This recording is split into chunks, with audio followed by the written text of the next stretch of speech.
Legislative Day number 18 will now come to order. Please rise for a moment of silent meditation.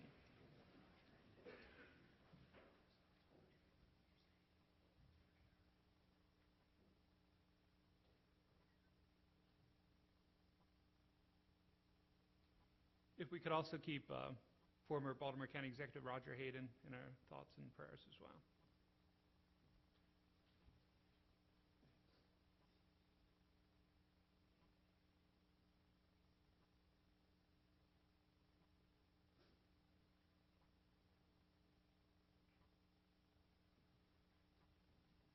I will now call upon Councilwoman Bevins, who will lead us in the Pledge of Allegiance to the flag.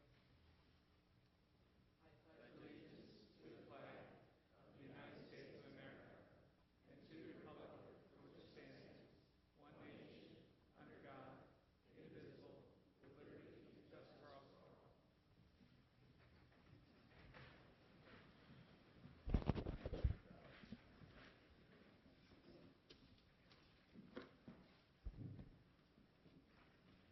Is there a motion to approve the journal for the meeting of October 21st, 2019? I'll move it. I'll second it. Been motion second. All in favor? Aye. Aye. The journal is approved. Bills 46-19, 47-19, and 48-19 were passed by the council, signed by the executive, and hereby enrolled. Mr. Secretary, will you now read all bills for introduction, please? Mr. Chair, Bill 59-19, Homeless Solutions Program, HSP, State Department of Health and Community Development. Bill 60-19, Current Expense Budget Housing Rehab Program, McKinney Emergency Shelter Grants. Bill 61-19, Current Expense Budget SAFER Grant. Bill 62-19, Current Expense Budget Hackerman Foundation Grant. Bill 63-19, sponsored by Councilman Jones, Zoning Regulations, Yoga and Meditation Studios. And Bill 64-19, sponsored by Councilman Catch, Lobbying Registration. Actually, this is a bill that is sponsored by all council members, Lobbying Registration during CZMP. Council will now consider all bills for final reading and vote. Mr. Secretary, first bill, please. Bill 49-19, Human Relations, Housing Opportunity Made Equal, or HOME Act. I see we have Mr. Mike Field and Ms. Marsha Parham Green to testify. And good evening.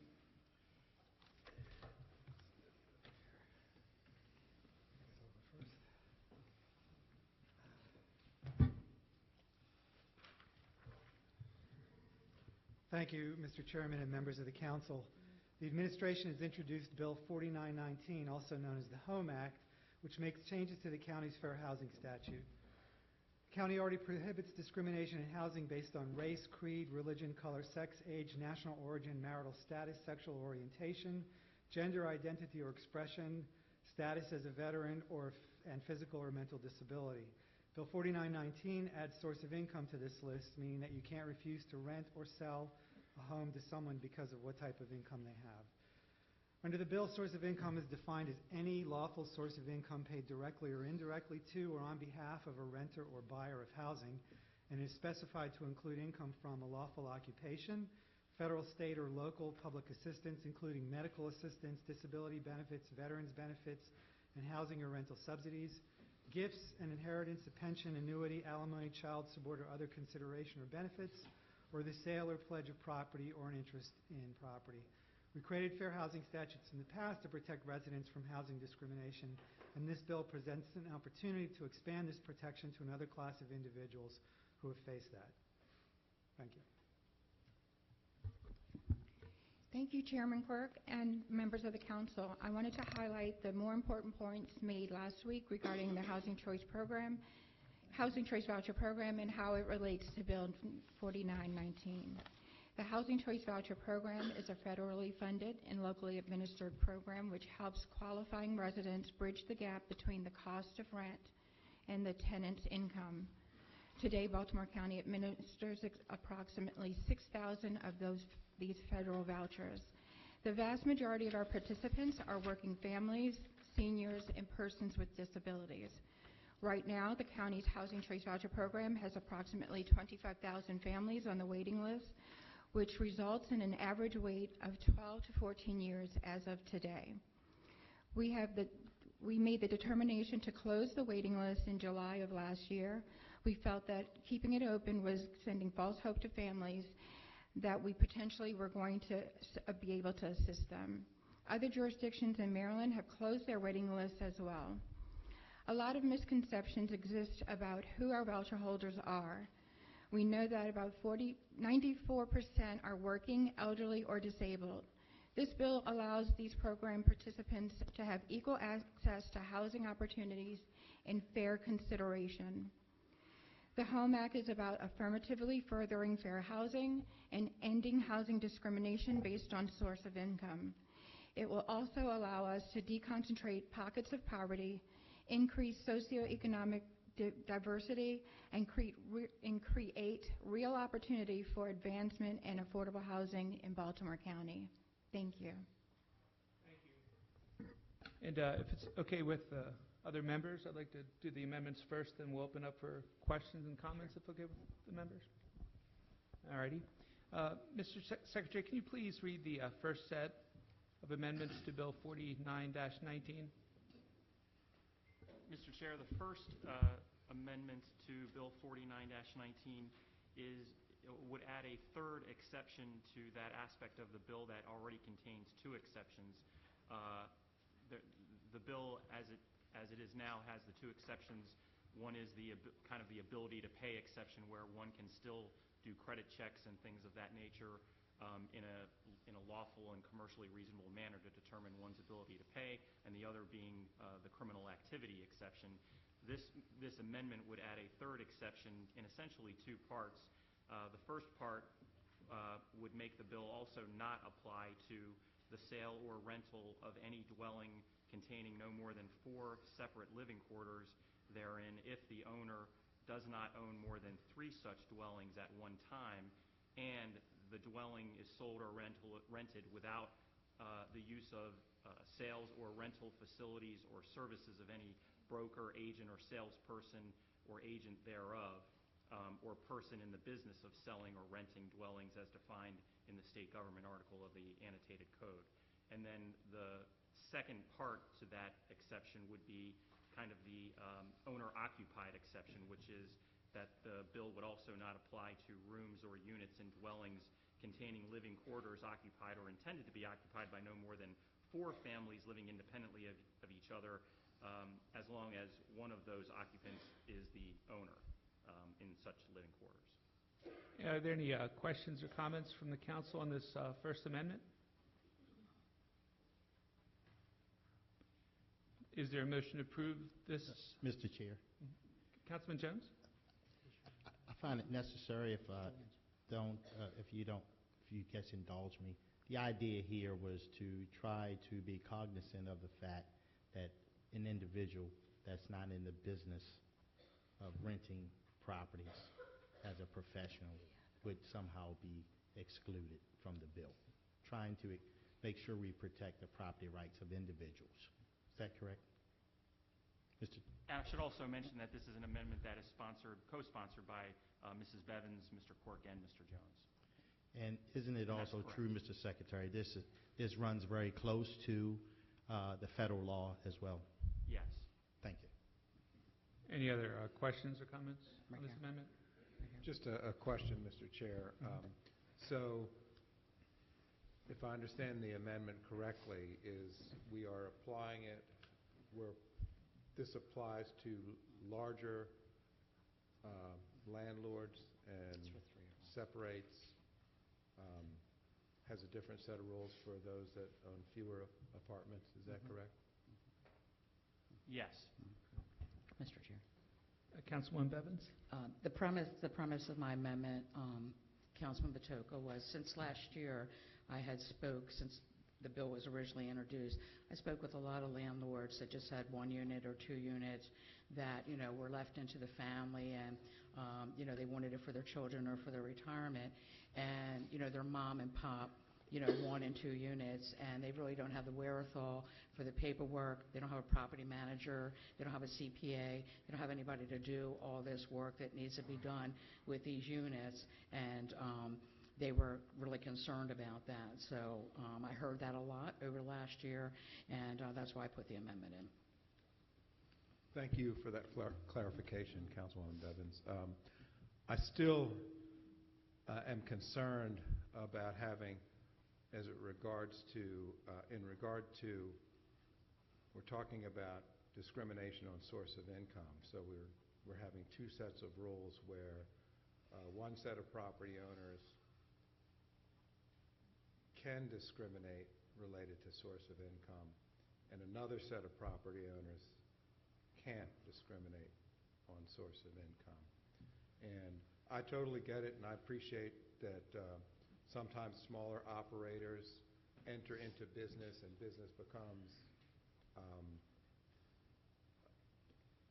more than was initially thought of by the business owner. Now we'll get to this when we get to the full bill, but I'm uncomfortable with a lot of the amendments. I feel like here we are in 2019, and we're talking about where a person can live and where they can't live, and what criteria is used to evaluate that. I understand where we are. I understand how we got here. I'm less than comfortable with it, but I would say let's just move forward. Okay. Any other questions or comments? Is there a motion to approve the amendment to Bill 49-19? I'll move it. I'll second. Been motion and second. Mr. Secretary, please call the roll on this amendment to Bill 49-19. Mr. Quirk? Aye. Mrs. Bevins? Aye. Mr. Jones? Aye. Mr. Catch? Aye. Mr. Marks? Aye. Mr. Patoka? Aye. Mr. Kramer? No. The amendment passes. Mr. Secretary, can you now please read the second amendment to Bill 49-19?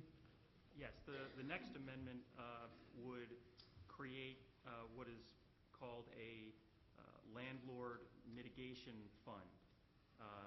This is a fund that would be created and funded or financed from funds designated and provided by the county, as well as any and all reimbursements collected from a landlord if after making a claim they were paid, but then it turned out not to be validly paid. So primarily it would be funds designated and provided by the county. It would allow a landlord to make a claim for damages to their unit as a result of rentals from individuals that are part of the Housing Choice Voucher Program, and would essentially give landlords an opportunity to make a claim for such damages that could be reimbursable, at least in part. Is there any questions or comments from the members? Mr. Councilman Chair, Patoka? thank you, Mr. Chair. And this is, if I may, I'm sorry to interrupt, Mr. Patoka, this is sponsored by Councilman Quirk. For clarification, is in the previous bill, in the previous amendment that we just passed, this would be applicable to all landlords rather than small operators and larger operators? Is that true? I believe it would be applicable to all landlords. It would only be in connection with claims related to rentals involving housing choice vouchers. Right. Source of income. Yes, sir. And it would. What's also perhaps relevant is that it would not receive or pay a claim for damages that occur before July 1, 2020. So it wouldn't be essentially until next year in 2020, and that the payment of a claim to a landlord would not be considered evidence of a tenant violation of obligations under the Housing Choice Voucher Program, or evidence of liability or damages in any civil proceeding, and would not be used as evidence against a tenant in any Housing Choice Voucher Program proceeding. So it would be kind of its own thing, and it would not be used as evidence in any other proceeding that is separate from the issue of damages to a unit. Thank you, Mr. Secretary. I guess where I feel a little discomfort, a lot of discomfort, is that this bill in itself applies a stigma that source of income has a relationship to how an apartment will appear at the end of that rental. And I understand why we're doing this. I would hope that the administration would review this on an annual basis to see that it's being applied fairly. But I will say that we should not stigmatize residents of Baltimore County based on how they pay for their apartment. And I think that this adds to the stigma, that there's some differentiation in how one person might leave an apartment at the end of their rental versus the way another person might leave an apartment at the end of their rental solely based on source of income. I'm terribly uncomfortable with it. I'm going to give an affirmative vote because I understand where we are and where we need to go with this, although it's a reluctant affirmative vote. Any other questions or comments on this Mr. amendment? Chairman. Councilman Koch? I was wondering, with this bill, is the county executive obligated each year to fund this account? I don't believe there is anything in the amendment that addresses that specifically. I think it just says that the fund shall be financed from funds designated and provided by the county. So it could be a situation where there's nothing in the account and a county executive would not fund it. It's possible. Possible. I do have a question. When someone rents an apartment, the security fee is usually the amount of 1 month's rent. Why would, under that circumstance, if I have a $1,700 security deposit and there's damage to the unit, then the landlord has $1,700 to work with. But under this bill, the claims can be anywhere from $500 to $5,000. I don't quite understand the reasoning here. I would think that there'd be some connection between a security deposit and how much can be taken out of this fund. And that's just a statement I'm making.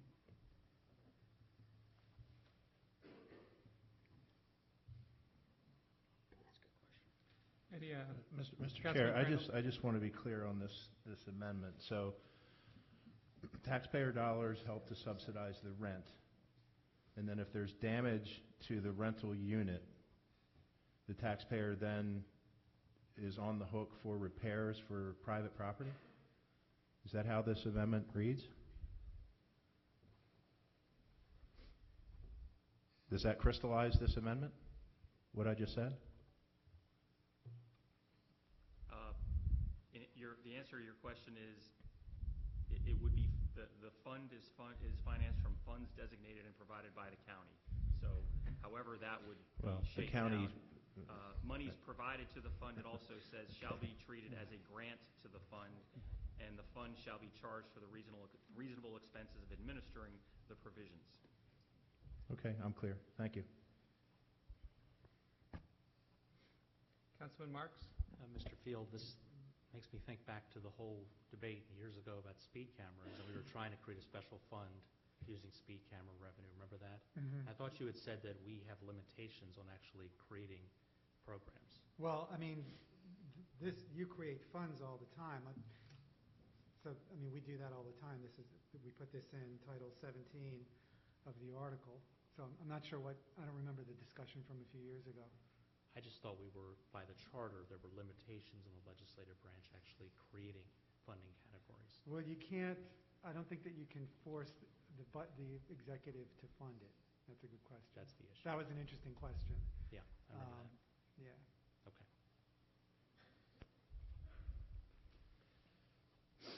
Mr.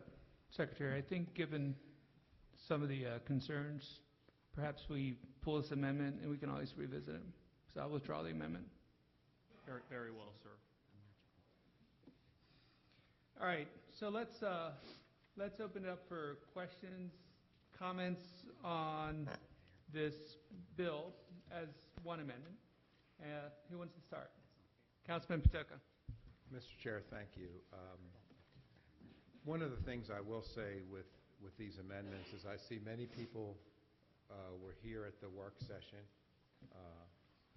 And thank you all for coming to the work session and coming this evening, irrespective of which side you fall on this bill, that you took the time to come here. And I think that we as a council could do better in terms of our transparency, because what we heard, we had a hearing on the bill that was before us. We came back and we have some pretty significant amendments that have been proposed that we're going to act on. And we are really not going to have much time for the public to have some input on these significant amendments. And to me, there's, and I'm the newcomer, so maybe that's part of it. There's something missing in the process on these really tough bills where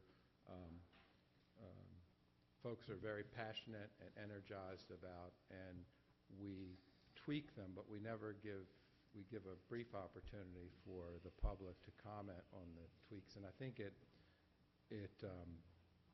doesn't bode well for the spirit of transparency in government. And I think it's something that we should maybe look inward towards ourselves on how we do this on these really tough issues that come before us, and have some mechanism, create a mechanism for the public to have input on amendments for the sake of transparency.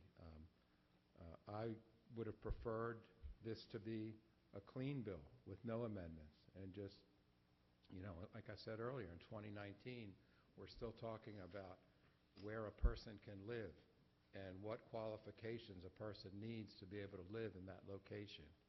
And it's the 21st century, and this is America, and this is Baltimore County, and we're still stigmatizing source of income as a qualification on someone's worth. And we've made amendments on making a statement on the qualifications of someone's worth, and we haven't really given the public a chance to act on our amendments. So, like I said, I think we should prefer to pass a bill that was submitted by the administration. I understand where we are right now, but again, I would urge my colleagues up here, the administrative staff and the administration, to look at a way that we can, as a governing body, legislative branch, be a little bit more transparent and give a little bit more opportunity for public input on significant amendments to a bill. Thank you, Mr. Chair. Councilman Jones? Yeah, I just wanted to tell my colleague I certainly understand your concerns, and I can appreciate them. However, I think it's mentioning that the legislative process, whether it be here in Baltimore County, the state of Maryland, or the United States House of Representatives, or the United States Senate, unfortunately, we don't lock legislation in, and concerns are being raised up to the time that we take the vote, and sometimes concerns are raised right here while we're sitting here on the dais, as was done tonight when concerns were raised. An amendment to the bill was pulled. So unfortunately or fortunately, this is the process that the United States of America sort of does in terms of legislation. The idea is to get the legislation passed, and sometimes, when people have concerns, those concerns are legitimate. The fact of the matter is, it is more paperwork involved. There is a different process dealing with the housing choice voucher. It is a different process. So when someone says, hey, I only own one house and I want to rent it to make a couple extra bucks, and I really don't want to deal with all that extra paperwork. I don't want to deal with the extra inspection. I don't want to deal with those things. I think at some point we should be responsive to those concerns. I think we've drew the line in terms of saying, if you're that person with that one property, then we'll give you a pass. But if you're a professional and you have the wherewithal to deal with everything that comes with the process, you have professionals working for you, you have the resources, you have the money, you have the time, then you're going to have to follow the law that we're going to put in front of you. So I don't think it's such a bad thing that we sit here today, and oftentimes, I mean, we've had people stand on the dais and testify and have given us ideas that we haven't thought of. And we all look at each other and give a nod and say, okay, we will put that in the bill. Just because it's, this is sort of the nature of what we do. It would be nice if we all could publish it and then never change, but unfortunately, I suspect a lot of bills wouldn't pass that way. So that's my 2 cents on that. Thank you. Thank you. Other questions, comments from the council? I did want to thank the county executive in particular. At my request, he did spend a lot of time talking to community leaders, hearing the concerns. In this work session, we did hear several legitimate concerns. For example, trying to streamline the process so when landlords have, say, an applicant, that it doesn't get called in months of just waiting for papers to be shuffled, but making sure that we can really streamline that process.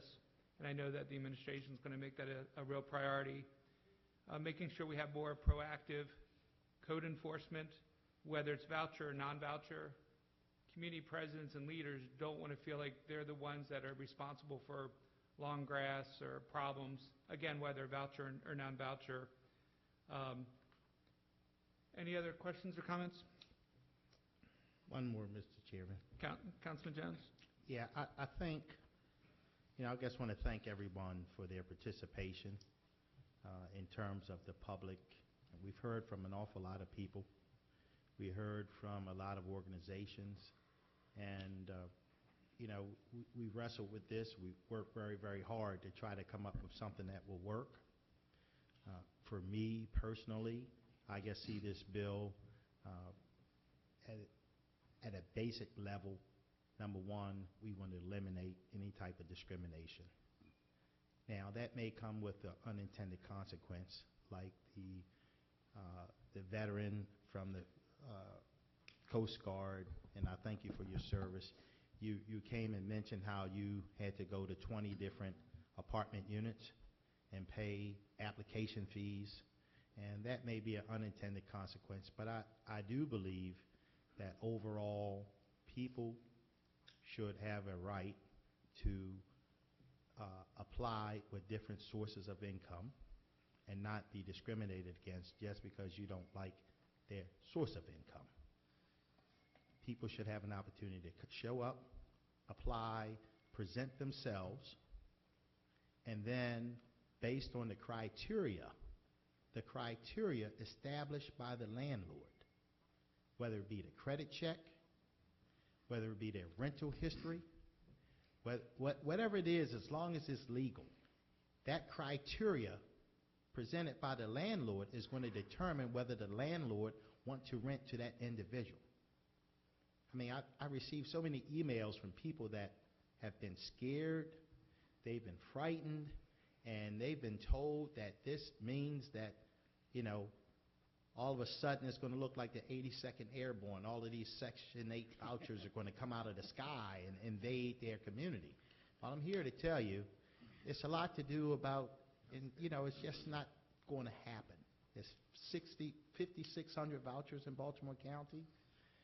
If this bill passed tonight, and I hope it does, there's not going to be some big exodus. There's not going to be some big invasion. People who own properties will still have the right to determine whether or not a person is suitable to rent their property. What they will not be able to do is take a phone call from a person and say, no, I don't accept alimony payments. I don't accept you because you get your income from child support. I don't accept you because you get your income from a housing choice voucher. I won't accept you because this is your source of income. They won't be able to say that. You'll still be able to show up, present yourself.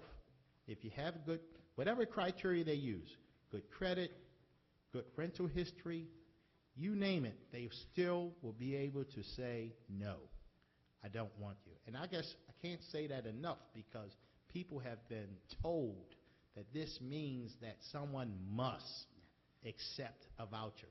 And that's simply not true. It's simply not true. So I can't say it enough. However, in the interest of time, I think we did good.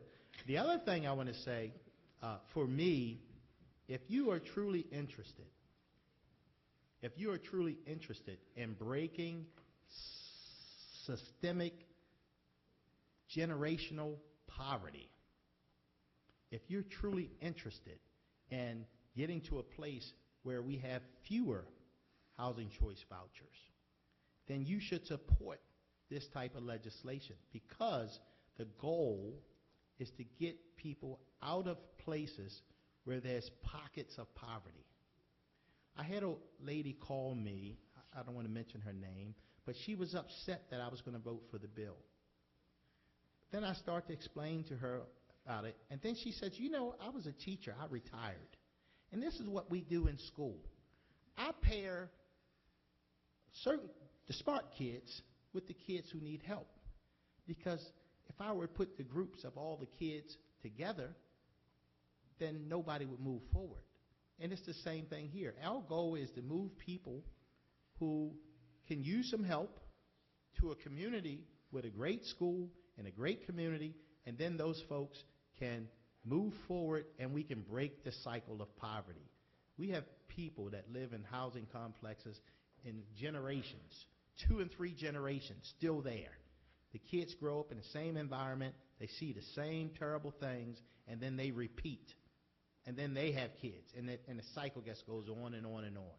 We had a gentleman that testified before. He talked about the best day and the worst day of his life. The worst day of his life is when his mother got a voucher and moved out of a community in West Baltimore, and they came to Baltimore County. He hated it. He said he thought it was the worst day of his life. He left his friends, his family, his community. He hated it. But then eventually, he got new friends. Eventually, these friends started talking about going to college and what college they were going to go to. And here he is coming from a family where no one ever went to college. But since all his friends were doing it, he did it. And now today, he was an engineer working at Fort Meade, and he said what he thought was the worst day of his life turned out to be the best day of his life. Because when he looks back at all the people that he wanted to stay with, they did not have the type of life that he had. In terms of many of them went to jail, many of them were still there. So to me, we need to think about the children. We need to think about the children and what can we do for them to improve their life as well as give them a better opportunity in life, and we can break a cycle of poverty at the same time. And that is good for all of us. It's good for all of us. Thank you. Councilwoman Bevins? Thank you, Mr. Chair. It's very hard to go after Councilman Jones. It's almost like you want to say, can we have an amen? So I myself would also like to thank everyone that came into the work session. It was standing room only, and the people that are here this evening, and all the people that we've heard from, no matter what side you are on with this bill. I have to tell you, in 9 years of serving on the county council, I do believe that it is the most misunderstood bill that we have ever had to have before us. I did receive hundreds of phone calls from not so nice people. My staff was abused this week. Very sad situation, and people just kept referring to this as forced Section 8, mandated Section 8. That's not what it is, folks. That's not what it is. Section 8 is here. We're not printing more vouchers. We have no more money. All this is about a source of income. Source of income, no matter what kind of income it is. Child support, housing voucher, disability check, structured settlement. And it's saying that a landlord must consider your application just like anyone else's. So if you have bad credit, that's not going to be a good thing for you, even if you have a voucher. If you don't have a good reference, chances are no one's going to want to rent to you. It's about source of income. It's not about forcing a Section 8 mandate into people's neighborhoods. Councilman Jones, you couldn't have said it better. I think that people have this misunderstanding that all of a sudden all these people that don't live here are going to come out of the woodwork and all come to Baltimore County with their vouchers, and that's just not happening. What this actually does, I have over 1,500 vouchers in my community in District 6, and I'm hoping that if this bill passes, it will give people an opportunity to move to other neighborhoods, maybe where their families are, maybe where their support system is, maybe a school that their parents would rather them attend. I had a woman, just a very simple request, who lives in Essex and said, I want to move to Middle River because my children have never had a swimming pool. Something that simple for her children to have a pool to swim in the summertime. That's that simple why somebody would want to move with their voucher, and the complex that they want to move to does not consider a voucher a source of income. So that's what this bill was about. It's not about forcing people down your throat or people that have a voucher. I heard a lot of testimony last week where people said, Section 8 has just ruined my neighborhood. I got a call from somebody at Councilman Catch's district that said, Section 8 has ruined our neighborhood. What? Where's there Section 8 in your neighborhood?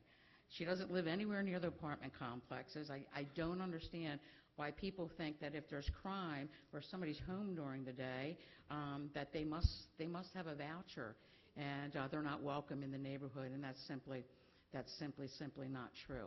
I wasn't trying to embarrass anyone last week when I asked everybody to stand for Ms. Williams. I was trying to put a face on a voucher. It's very easy for people to be angry and to disagree with you, but when you put someone right in front of you and ask why this person couldn't live next to you, it's a different story. So I want to thank everybody for the kind words that were sent our ways. Not so kind words weren't appreciated. You can have a point of view, but you don't have to be nasty about it and call people names and threaten them. I also want to take time to acknowledge some of the organizations that asked us to support this: the League of Women Voters, the Archdiocese of Baltimore, the Maryland House of Delegates from Speaker of the House Andrea Jones, the Baltimore County Commission on Disabilities, and it goes on and on and on. This is not just a small amount of people, and this isn't a Democrat thing and this isn't a Republican thing, and it's really sad if it falls this way this evening, because there are voucher holders that need to use their source of income in every one of our districts, and it's sad that we would be telling them that they can't live in a certain neighborhood to protect the landlord from that. So I appreciate everything that everybody has shared with me, and again, I just wish that people would understand what the bill actually is. Thank you. And I did want to also state that there are plenty of Republican counties as well that are passing this, including Anne Arundel County and several other municipalities, so that is a good point. And I can appreciate the philosophy behind this. I mean, I wasn't a voucher holder. My family wasn't a voucher holder, but we certainly came from lower middle class, for sure. And I did benefit from having my friends. They come up and say, hey, you want to go to the museum? How about, do you want to go out and look at different stuff with us? How about where you going to college? So I truly did benefit from having people ask good questions and see things I may not have seen. So I get the philosophy behind it, and I did want to reiterate, once again, as Councilman Jones and Councilwoman Bevin said, that investors still have a choice. Bottom line, investors still have a choice. They can screen applicants based on their credit scores. They can screen applicants based on other criteria as well, but they just can't discriminate on vouchers. And I also think the small mom and pops, in just defense of the amendment, I think the real concern from the small mom and pops is some of them don't want to have to deal with a lot of the regulations dealing with the federal government. And so if they have one or two different houses, to me that might make sense, so they don't have to deal with a lot of the regulations and stuff if it's one or two. So I understand that amendment. But I do want to thank my colleagues on the council.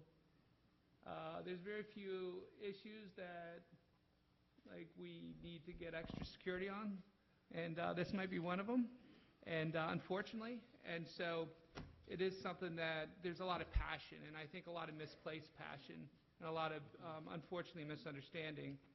But, I mean, when I see places like the League of Women Voters, and I see the Catholic Church and many other organizations and groups come out and say, maybe it's time to look at this, I mean, that also, I think, should send a loud message to everyone. At least it does for me. Are there any other questions or comments? I just want to make sure our questions, comments are done before we vote. Any other questions or comments from anybody else up here? Is everybody good? Councilman Jones? Mr. Boswick, does this bill have anything to do with freedom of speech?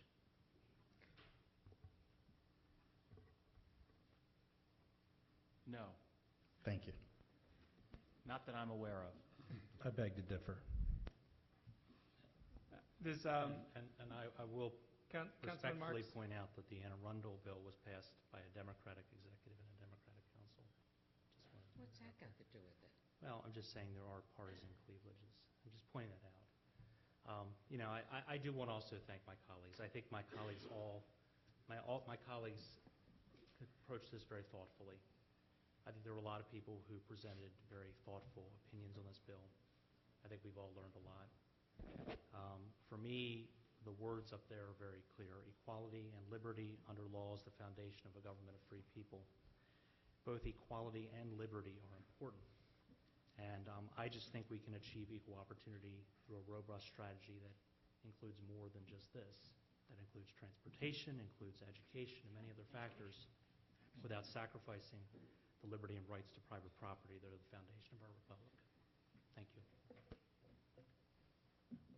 Councilman Patoka? Thank you, Mr. Chair. I just want to say that I agree with you wholeheartedly, Councilman Marks, that we need to improve our transportation infrastructure, our transit infrastructure, because what we're acting on today is housing opportunities made equal. Housing opportunity made equal. And so with housing opportunities, we also need transportation opportunities. We need to be able to get to our jobs. And I think as we move forward, there are more pieces to the puzzle to making our county the best county in the land through housing, through education, through transportation, all of those things that strengthen our quality of life. So I agree with you.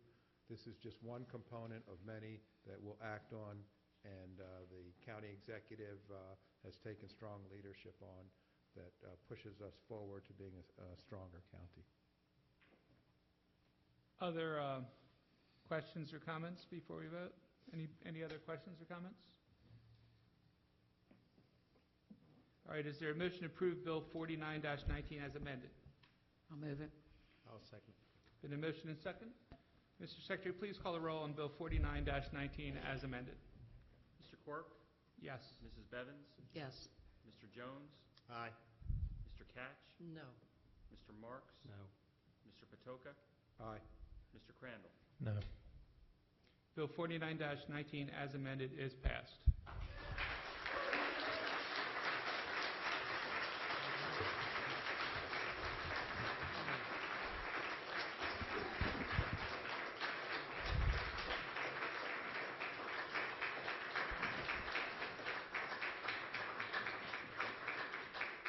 Mr. Secretary, next bill, please.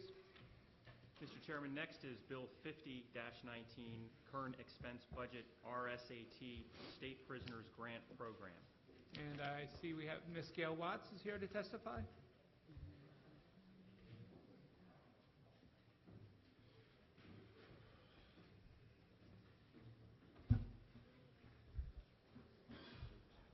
Good evening, Ms. Watts. Good to see you again today. Good evening, Chairman Quirk and council members.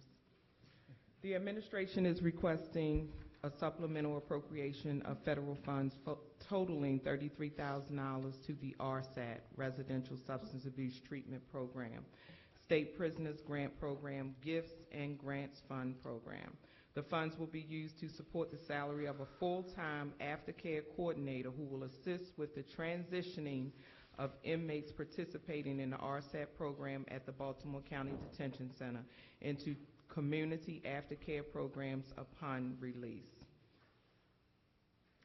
And are there any questions or comments from the members from Director Watts? Everybody good? Yes. All right. Mr. Secretary, please call the roll on Bill 50-19. Mr. Quirk? Aye. Mr. Patoka? Aye. Mr. Catch? Aye. Mr. Jones? Aye. Mr. Marks? Aye. Mrs. Bevins? Aye. Mr. Crandall? Aye. Bill 50-19 is passed. Mr. Secretary, next bill. Thank you very much. Bill 52-19 is sponsored by Councilwoman Bevins. Zoning regulations, permitted uses, alternative uses, and development proposals adjacent to the MD 43 overlay district. Thank you, Mr. Chair. Bill 5219 is a very, very important bill for my district, and I hope that it's going to be supported by my colleagues this evening. It's an opportunity to have something really extraordinary for the Middle River area.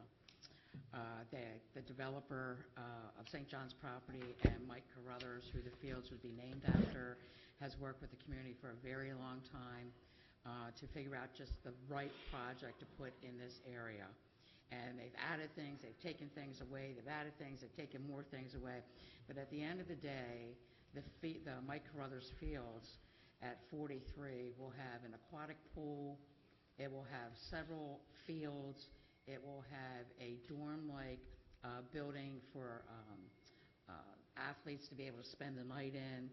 It will have less than 20 single cottages on the property as well.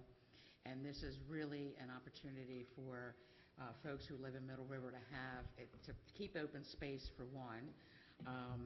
And this is the extension of Campbell Boulevard, so we wanted to have something very special there. And it's also going to have surf pools, overnight camps. It'll have offices, parking lots, with or without solar canopies. So I'm really excited about the prospect of that hopefully they can do what CCBC did and put the solar up in the parking lots. So I'm really excited. I have to tell you that the Essex Middle River Civic Council represents over 20 communities in my district, and they completely supported this 5219, and also the Business Association. And at first, the community which was adjacent to this had a lot of concerns with it, but at the end of the day, the community was split, so they didn't support it or oppose it. They just kind of stayed quiet about it. So I think that, it's exciting that something like this is coming to Middle River. For many, many years, the families have had to move, had to travel outside of the district for their children. And it's an opportunity for people to come from other areas to see what Middle River has to offer. And this will just have a trickle effect with everything else in the community and add to the economy of Middle River. And I know that Councilman Patoka was kind enough to take a tour with Bob Bendler, who is the president of the Essex Middle River Civic Council, and he has also a prior employee in the Department of Planning and Rec and Parks. So he's just not a community person. He understands land use and what he thinks would be good for this area. So I appreciate you going down and looking at the project, Councilman, and I'm certainly excited about it, and I think anybody would be excited to have something like this in their district, and I've been waiting a really long time for this. So I want to thank everybody that wrote letters of support, and especially to Bob Bendler and his board for the support. Great. Any questions or comments for the members for Councilwoman Bevins? Everybody good? All right. Mr. Secretary, please call the roll on Bill 52-19. Mr. Quirk? Aye. Mrs. Bevins? Aye. Mr. Crandall? Aye. Mr. Marks? Aye. Mr. Jones? Aye. Mr. Catch? Aye. Mr. Patoka? Aye. Bill 52-19 is passed. Thank you, everyone. Mr. Secretary, next bill, please. Next is Bill 54-19, sponsored by Councilman Jones, zoning regulations, building height requirements in the DR16 zone. Councilman Jones? Yes, this bill basically just takes a look at a particular area, wherever in Baltimore County, and says that if the school is overcrowded, that we're not going to turn around and build a large building to add to the overcrowding of the school. And there's some other things involved there too, but for the most part, that's what this bill is about. Mr. Secretary, was there a few amendments to the bill? Yes, Mr. Yep. Jones. There is an amendment sponsored by you. The amendment would, in addition to the provisions of the bill, the amendment would also address the setback requirements for multifamily buildings in the zoning regulations, and it would essentially, in the section of that regulation for additional setbacks, it would double the setback requirements for that, for the circumstances that the bill covers. Okay. It would Any, also, if I may, it would also change the height. I believe the bill says 35 feet. It would change that and substitute 30 feet rather than 35 feet.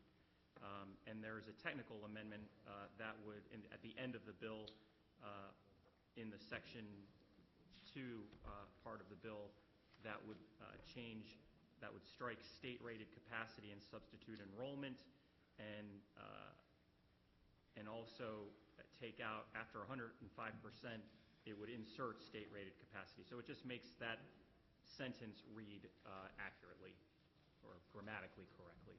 And we can combine all those in Yes. one main? That was the goal. Okay. Any questions or comments from the council for Councilman Jones on this amendment? Any questions on the amendment?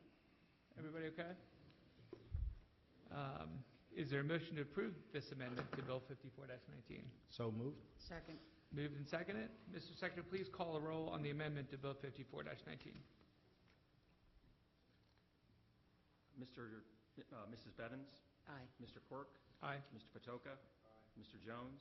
Aye. Mr. Catch? Aye. Mr. Marks? Aye. Mr. Crandall? Aye. The amendment passes. And then, are there any questions or comments from the members on Bill 54-19 as amended for Councilman Jones? All right, is there a motion to approve Bill 54-19 as amended? So moved. Second. Moved and seconded. Mr. Secretary, please call the roll on Bill 54-19 as amended. Mr. Quirk? Aye. Mr. Jones? Aye. Mrs. Bevins? Aye. Mr. Crandall? Aye.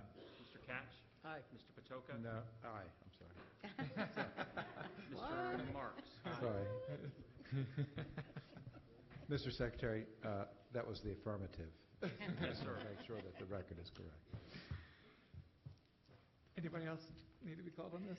Did I miss it? The 5319 was withdrawn? We're not there Yeah, yet. yeah, Okay, we skipped. Okay. right, intentionally. Yep. Yeah. Okay. Confused up here. I mean, come on. So we were doing amendment. The amendment passed. All right, so please call, as you threw me off here. So the amendment passed.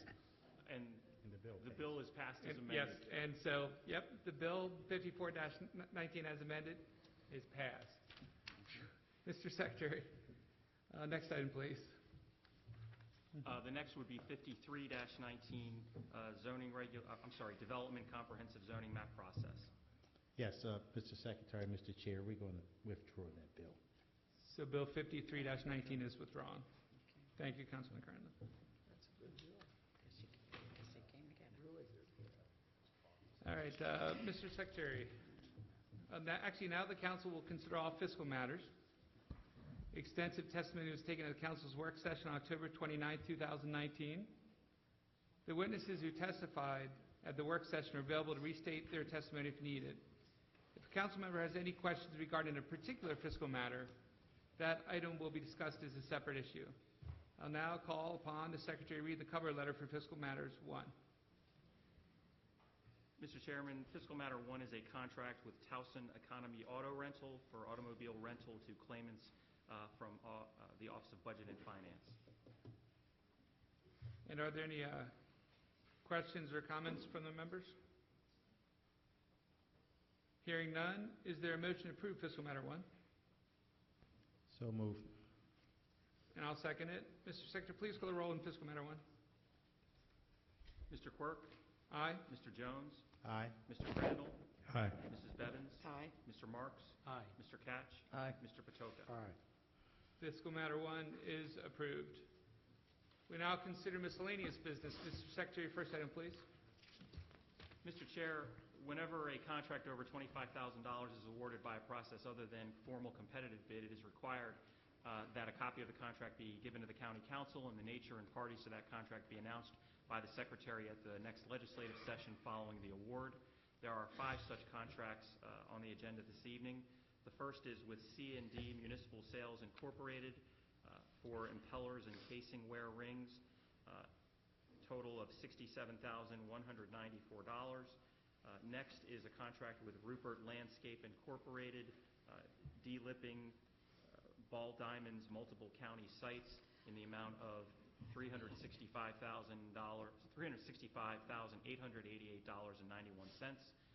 Next is a contract with Michael Barlow Well Drilling Services Incorporated, total of $35,716.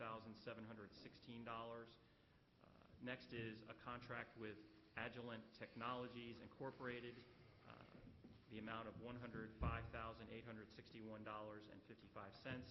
And finally, a contract with Verizon Maryland at the 911 Center, the total of $832,150. Mr. Secretary, next item, please. Next is Resolution 140-19, sponsored by Mr. Quirk. This is a resolution to support the designation of the Maryland State Arts Council for an arts and entertainment district in Catonsville. And Mr. Secretary, can you read the amendment, please, to Resolution 140-19? It's a minor amendment, very technical. It is amendment on page 3 of the bill.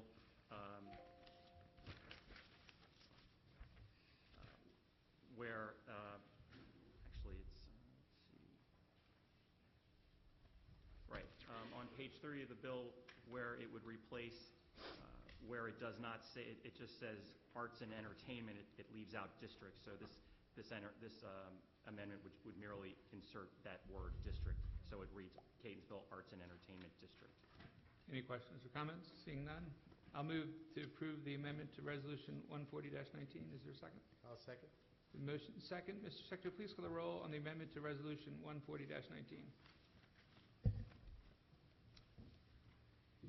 Mr. Quirk. Aye. Mr. Jones. Aye. Mr. Patoka. Aye. Mr. Catch. Aye. Mr. Marks. Aye. Mrs. Bevins. Aye. Mr. Crandall. Aye. The amendment passes. Are there any questions or comments from the members on 140-19? Again, I'd just like to thank the county executive administration and all the people that helped bring this forward, including UMBC and the Arts Guild and Kirby Spencer, Marilyn Maitland, and just a whole huge group of people. Tom Moore at UMBC was phenomenal. And so I appreciate working through the technical issues here. I'll move to approve Resolution 140-19 as amended. Is there a second? I'll second. Been motioned and second. Mr. Secretary, please call the roll on Resolution 140-19 as amended. Mr. Quirk? Aye. Mr. Jones? Aye. Mr. Crandall? Aye. Mrs. Bevins? Aye. Mr. Marks? Aye. Mr. Patoka? Aye. Mr. Catch? Aye. Resolution 140-19 as amended is passed. Thank you, colleagues. Mr. Secretary, next item, please. Next is Resolution 141-19. This is a resolution sponsored by Councilwoman Bevins and authorizes the property tax refund to Mr. William Montague Jr., who, as a disabled veteran, is entitled to a refund under state law. It's my honor to move it. Second. Motion and second. Mr. Secretary, please call the roll on Resolution 131-19. Mrs. Bevins? Aye. Mr. Crandall? Aye. Mr. Quirk? Aye. Mr. Patoka? Aye. Mr. Catch? Aye. Mr. Jones? Aye. Mr. Marks? Aye. Resolution 131-19 is passed. Mr. Secretary, next item, please. Next is Resolution 142-19, sponsored by Councilman Jones. This is a resolution to authorize the property tax refund to Kenesha Valerio, who, as a disabled veteran, is entitled to a refund under state law. It's my honor and privilege to move the resolution. And I'll second it. Mr. Secretary, please call the roll on Resolution 142-19. Mr. Jones? Aye. Mr. Quirk? Aye. Mr. Patoka? Aye. Mr. Catch? Aye. Mr. Marks? Aye. Mrs. Bevins? Aye. Mr. Crandall? Aye. Resolution 142-19 is passed. Mr. Secretary, next item, please. Next is Resolution 143-19, also sponsored by Councilman Jones. This is a resolution to authorize the property tax refund to Milton Smith, who, as a disabled veteran, is entitled to a refund under state law. My honor and privilege to move the resolution. And I'll second it. Mr. Secretary, please call the roll on Resolution 143-19. Mr. Jones? Aye. Mr. Quirk? Aye. Mr. Catch? Aye. Mr. Marks? Aye. Mrs. Bevins? Aye. Mr. Crandall? Aye. Mr. Patoka? Aye. Resolution 143-19 is passed. Mr. Secretary, next item, please. Resolution 144-19 is sponsored by Councilman Jones. This is a resolution to authorize the property tax refund to Roger Boone, who, as a disabled veteran, is entitled to a refund under state law. It is certainly my privilege to move it, Mr. Secretary. Is this for me or Mr. Patoka? It's for you. Yes. Okay. I was certainly my honor and privilege to move the resolution. I will second it. Been a motion and second. Mr. Secretary, can you please call the roll? Yes, Mr. Jones? Aye. Mr. Patoka? Aye. Mr. Quirk? Aye. Mr. Catch? Aye. Mr. Marks? Aye. Mrs. Bevins? Aye. Mr. Crandall? Aye. Resolution is passed. Mr. Secretary, next item, please. Next is Resolution 145-19, entitled Economic Development Revenue Bond McDonough School Incorporated, for introduction only this evening. Mr. Secretary, next item, please. Next is Resolution 146-19, sponsored by Councilman Quirk. This is a resolution in support of financing through the Maryland Department of Housing and Community Development Neighborhood Business Works Program for 818 Frederick LLC. This is also for introduction only this evening. We got all the property tax exemptions done? Yes. Okay, great.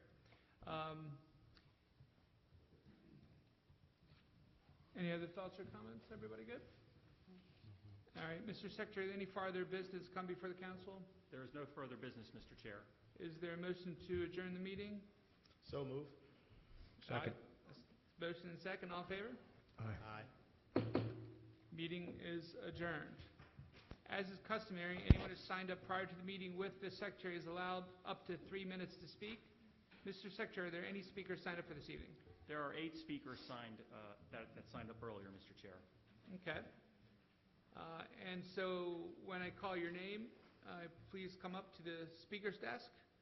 And each speaker has up to 3 minutes to speak.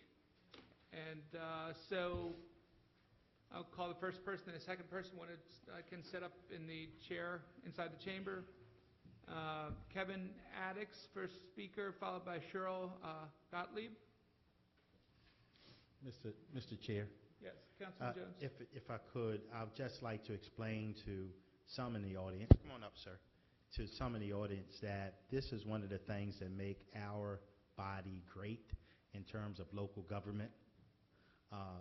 This is the only place where citizens can come and say anything they want for 3 minutes to the governing body. You cannot do this in Annapolis. They can invite you to testify. You cannot do this in Congress.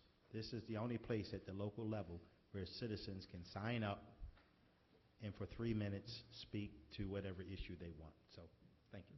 Yeah, thank you. And good evening, Mr. Addicks. Thank you very much. Good evening.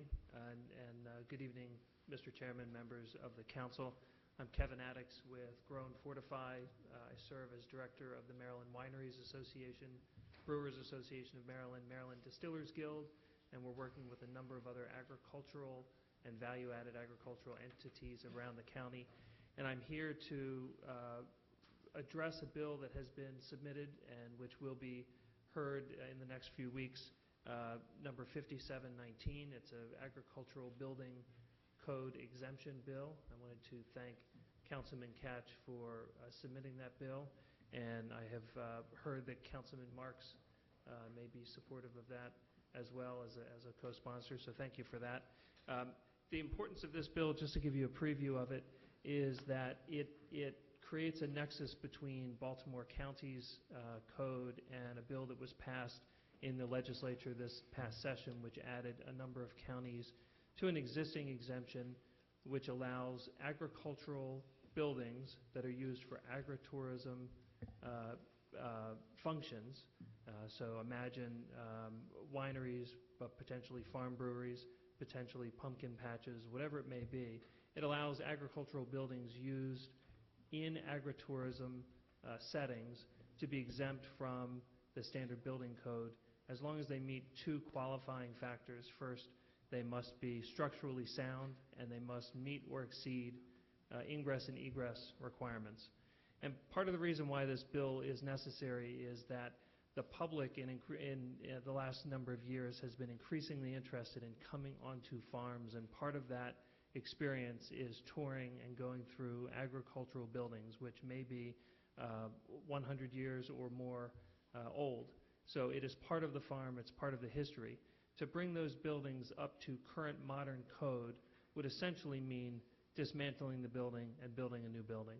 And so what this does is says as long as you can get people out safely and that building is structurally sound, and most of those buildings are frankly more sound than a lot of the buildings we operate in on a regular basis every day, then there are exceptions to the building code. So I wanted to just let you know that bill is coming. Thank you very much for considering it, and we appreciate your support of Maryland and certainly Baltimore County's agricultural businesses. Thank you. Our next speaker is Cheryl Gottlieb, followed by Dwayne Davis.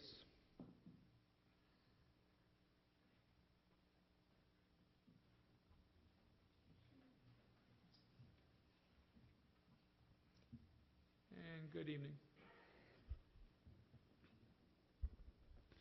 Hi, my name is Cheryl Gottlieb, and I'm basically just here to say thank you, a really heartfelt thank you. I was at the last Home Act bill, and I was the vote on it, and I was incredibly devastated. Affordable housing is an issue that's very close to my heart, and I was very relieved tonight at the vote. And I recognize that it can be very difficult, especially this publicly, for people to admit that they have previously made a mistake. And I want to recognize you for a couple of you for publicly owning up to that. And I look forward to working with you in the future.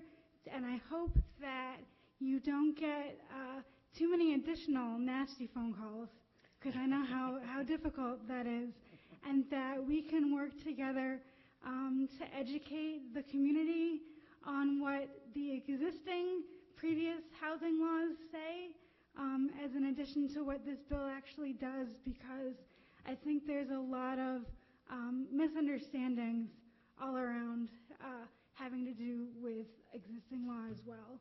So I just wanted to say thank you. Thank you. Our next speaker, Dwayne Davis, followed by Elizabeth Pearson.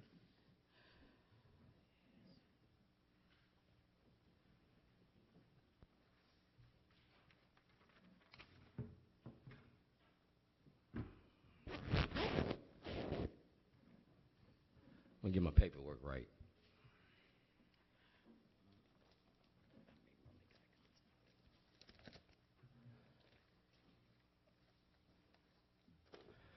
My name is Dwayne Gerald Davis Sr. I am known as Shorty. I'm a community activist. I am a father. I'm a businessman. On February the 2nd, 2011, we're talking about equal rights and liberties. I got 2 minutes and 29 seconds. We're talking about equal rights and liberties. And those equal rights and liberties, I turned in Scott Schellenberger, Greg Bernstein about racism and corruption. I turned you in on February the 2nd, 2011 to the city solicitor. 5 days after I turned 5 days after I turned Scott Schellenberger in, y'all charged me with terrorism here in Baltimore County. I was on the witness protection program. I was on the witness protection program right here. This is President Obama, Senator Obama, right here. It was about the prison industry and mass incarceration.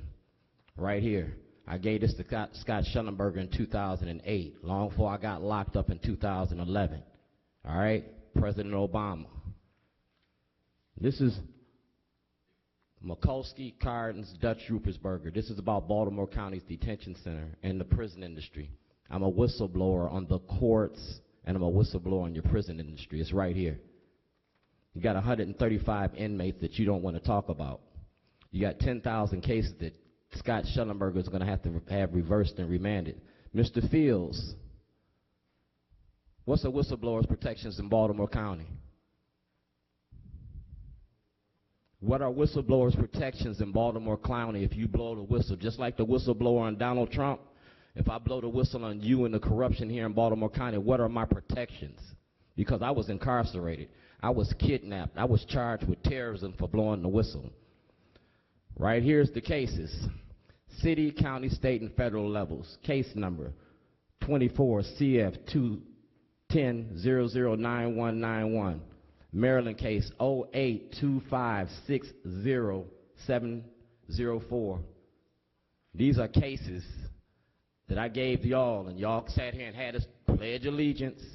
Y'all had us talk about justice, but this black man ain't getting no justice because I charged Scott Schellenberger. Now I'm going to go one step further because y'all kept telling me that I can't do this, I can't do that. Here go a letter from Johnny Oleski asking for the Department of Justice to investigate my incarceration. And you've been knowing about this for over 10 years, and you as a body ain't said nothing about me. This Johnny Oleski right here. You feel me? So in my time, I still want my justice. We say that we equal opportunity here. Well, I want Scott Schellenberger criminally charged. Due process and equal protections under the law. That's what you're standing under. I'm a black citizen in America. I am Dred Scott. Do blacks have rights in Baltimore County? Because y'all quiet as a church mouse every time I come in here. You got anything to say? Can I get something from y'all? Something. It's good to see you, Mr. Davis. That's about as good as it gets. And thank you for your testimony. What about my freedoms? What about my rights? What about your job as being my elected officials to protect my rights? This ain't no jokey joke. This is real conversation here. All right, thank you. Our next speaker is Elizabeth Pearson, followed by Ruth Getz.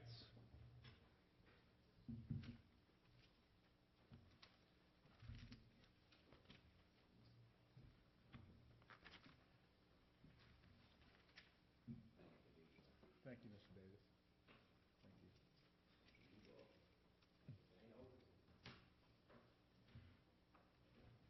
Thank you. Good evening, Ms. Pearson. Good evening. I'll try to watch the time. I was not one of your irate, rude callers, Mrs. Bevins, but I wish to register an extreme disappointment in the entire process of going to the vouchers at all. It's been tried in the city. It has led the city into more failures of providing good housing for people of all levels than it has produced any good result. This, in my opinion, is a forced participation in a voucher system that is, I feel, violating the Fifth Amendment of our Constitution, in which it states essentially, and I quote, I have a few ellipses because it covers more than this subject in that amendment. I suggest everybody reread it. No person shall be deprived of life, liberty, or property without due process of law, nor shall private property be taken for public use without just compensation. I believe the whole voucher system undermines the very basic economic engine that has lifted more people out of poverty through careful management of their own resources and careful building of their personal wealth. Real estate has been one pathway to creating millionaires from people of very modest or practically no means at all. And this is undercutting the proper use of people's property. And I guess that's all I have to say.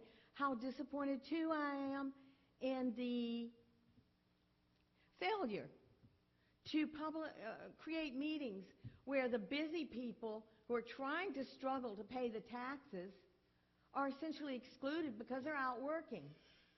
And the people who have all time in the world to advocate for their particular personal situation, and I believe in free speech in America, everybody should have it. But this whole system has gotten so far from constitutional law that I am deeply disillusioned with the process. And by the way, I first voted as a Democrat because I was so disgusted at the corruption of Nixon, and I didn't get finished with that until I see that we have an even greater level of corruption on all levels. Thank you. Our next speaker, Ruth Getz, followed by Wayne Gimmel. Hello, Ruth. Is Wayne Gimmel still here? I think he might have left. Okay, Ruth Getz. I don't see Wayne Gimmel. Then we'll go to Justin Harrison then. And good evening. Good evening. I want to thank you for the opportunity to speak. First of all, I just want to, I don't know if I have the quote correct or not, but all animals are equal except some animals are more equal. One of the things that Councilman Patoka was saying, that this bill that you've just passed tonight is equal for some and unequal for others, and it definitely is unfair.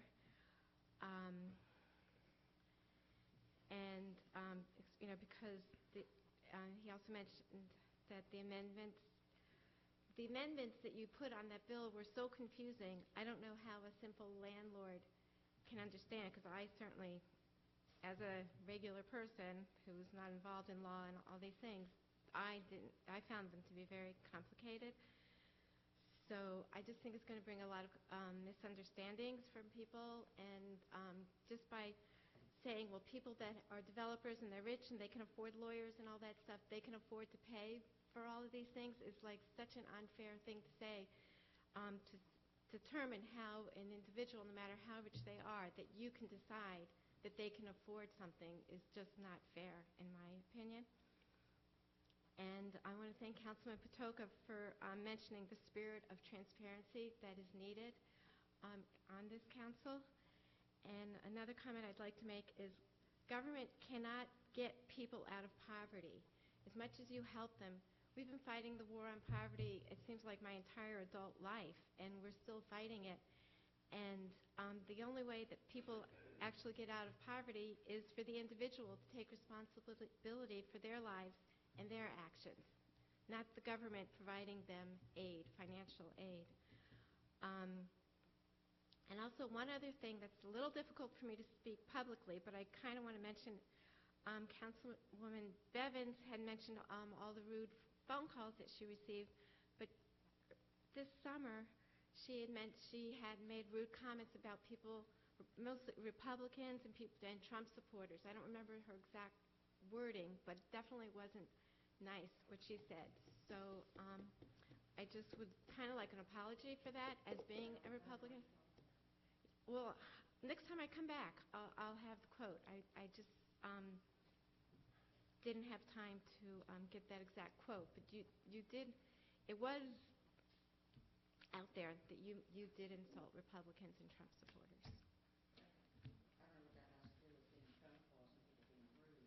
Anybody who disagrees with you apparently is rude.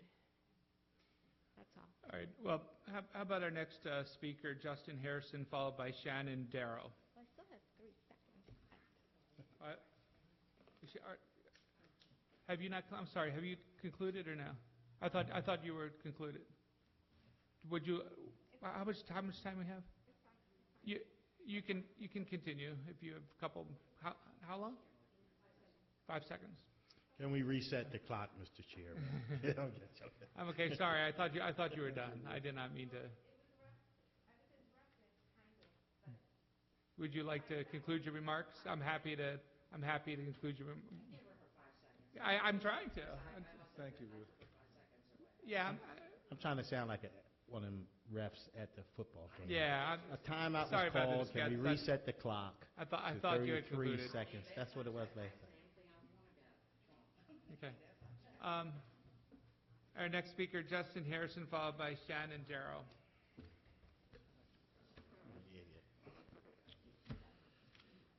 Thank you, County Council Chairman.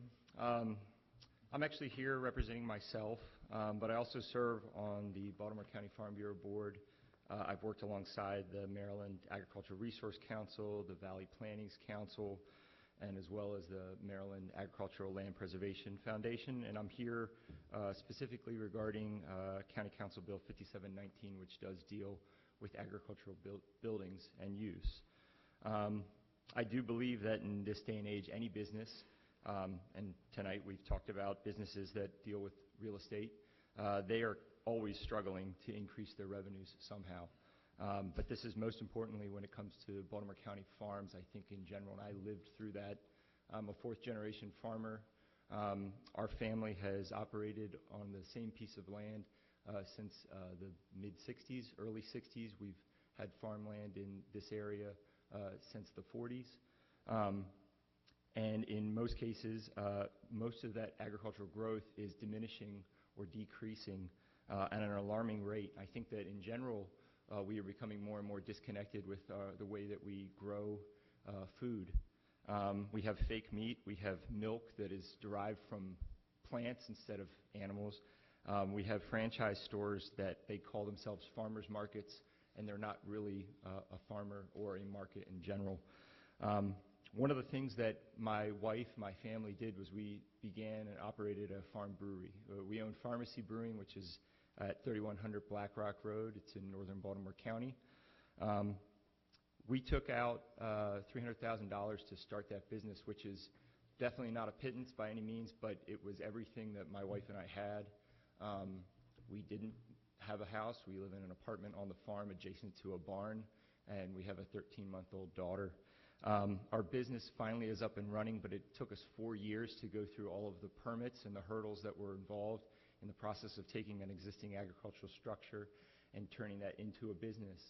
And one of the things that we do, I think better than anyone, is we actually bring people onto the farm and show them what the rest of the farming operation does, the horses that we raise, the cattle, the crops that we grow, and then how the brewery is all tied into that. And I would just hope that the council would consider the families that are directly involved when this bill 5719 does come up in a few days. I thank you very much for your time. Thank you. Just a question. Councilman Patoka? Just one question. So you are a farm and a brewer? Yes, I'm So both. Beer? Correct. We brew beer, yes. And Okay. we grow it, yes. You grow the ingredients? We grow grain. We have about 2.5 acres in produce production, fruits, vegetables, herbs, plants, flowers. They all go into the beer. We have a tasting room on site. It's very similar to the way a winery operates.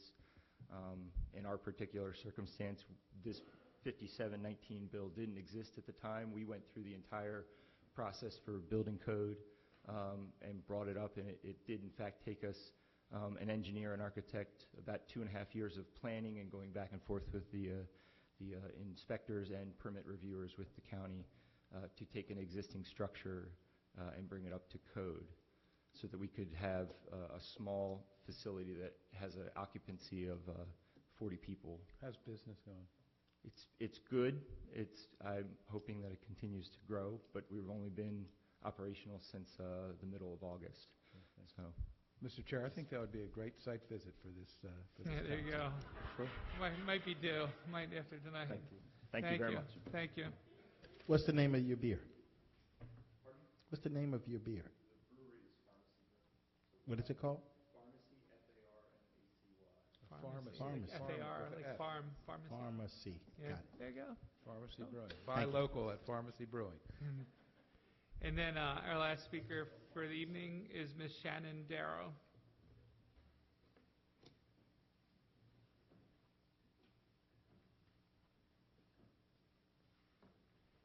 Hi, I'm Shannon Darrow. I am the Fair Housing Program Manager at the Fair Housing Action Center of Maryland. I just want to start off by saying this is history being made, and I thank the council, and I'm really proud of the decision that was made here today. We're one of the organizations that submitted written testimony in support of this bill, talking about not just the moral argument for it, for increasing opportunity, but also looking at the data.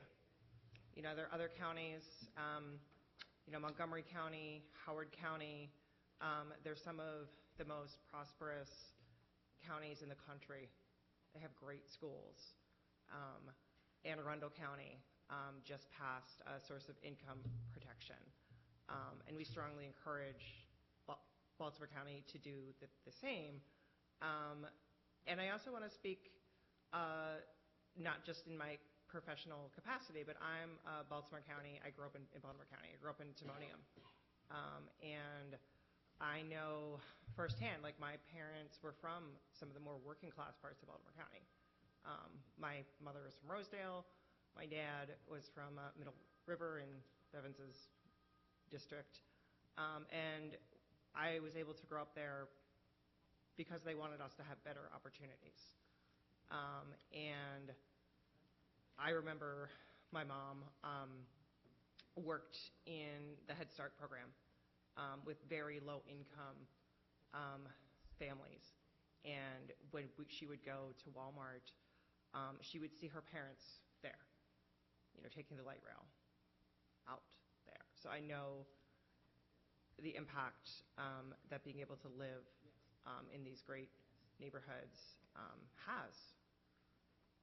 And I just want to say thanks. Thank you. Thank you. Councilman Jones? Ms. Shannon, thank you for coming here today and testifying. One of the things I was thinking about, I didn't mention it earlier, but it wasn't long ago when if a person was African American, they would be denied an opportunity to rent at a place. And it wasn't long before that when immigrants who came to this country, Italian, Irish, just because they were Italian and Irish, or German, or Jewish, were denied opportunities in this country. So, I mean, I think this bill is in a long line of we as a country doing the right thing and trying to get away from those type of behavior that's been so detrimental to our country and individuals that make us great. Thank you. Mr. Chair, I'd like to comment on Councilman Patoka. Councilman Jones's remarks. Where I grew up, Councilman Jones, was the 2nd District when I was a child, but it's the 4th District now. And Forest, are you familiar with Forest Garden and Forest Hill? Kevin Kamenetz lived on Forest Hill. I lived on Forest Garden. And this is I'm dating myself, the 60s. And Forest Garden was the limit. Jews couldn't live beyond Forest Garden. Oak Avenue began areas where we were, people of my faith were prohibited. And this is, we're not talking that long ago. It was a long time ago, but it's still contemporary times. And and throughout Lochern, actually. And and the demographics of Lochern have shifted dramatically, but neither you nor I could live in Lochern at one time. And so it's changed, and even the street network. Wildwood, if you're familiar with Wildwood Road, which cuts through, Campfield Road becomes Wildwood, and it terminates at Oak. And it terminates with intent at Oak, because that was, at that time, I guess the planners did not want to connect the Jewish areas with the non-Jewish areas where Jews were prohibited. So this is certainly in my lifetime in Baltimore County, and I think we've come a long way, but we still have a long way to go. So, Ms. Darrow, thank you for your comments, and keep up the fight.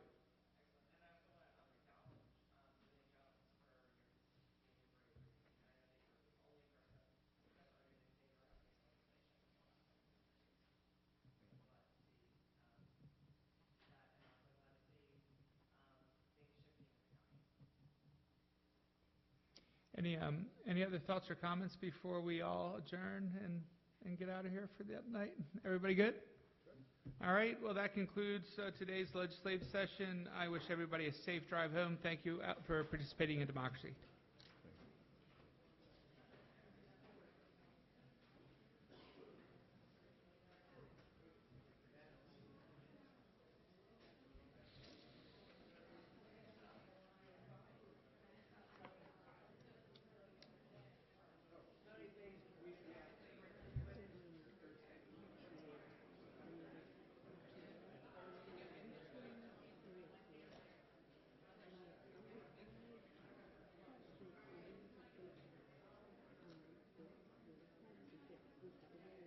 I saw them last night. They were very, let me make sure.